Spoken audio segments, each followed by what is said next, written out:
Dans les forêts profondes, certains jurent avoir entendu des sirènes hurler, mais pas des voitures, pas des pompiers, quelque chose de beaucoup plus grand.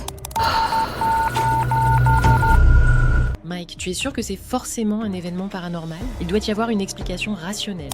On l'appelle Siren Head, une silhouette gigantesque, presque 10 mètres de haut, un corps sec, déformé, et à la place de la tête, 2 sirènes rouillées, capables d'imiter des cris humains, des messages radio et même des voix familières. Certains disent qu'il apparaît avant une disparition, d'autres jurent d'avoir entendu leur propre voix dans la nuit. Ces dernières semaines, plusieurs vidéos circulent, silhouettes trop grandes, sons impossibles, sirènes qui se stoppent net quand quelqu'un approche.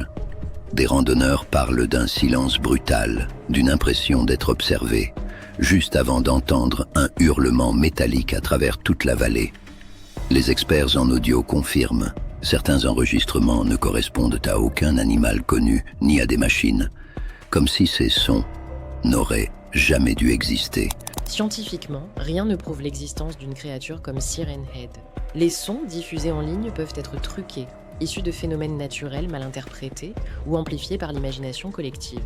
Mais il existe un fait indéniable. Lorsque suffisamment de gens croient à une créature, elle finit toujours par laisser des traces, même si ce ne sont que dans l'esprit de ceux qui l'entendent.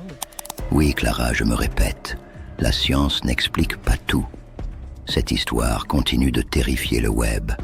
Alors, simple creepypasta, mythe moderne ou entité qui se déplace dans l'ombre, attirée par le bruit et par ceux qui l'écoutent trop longtemps.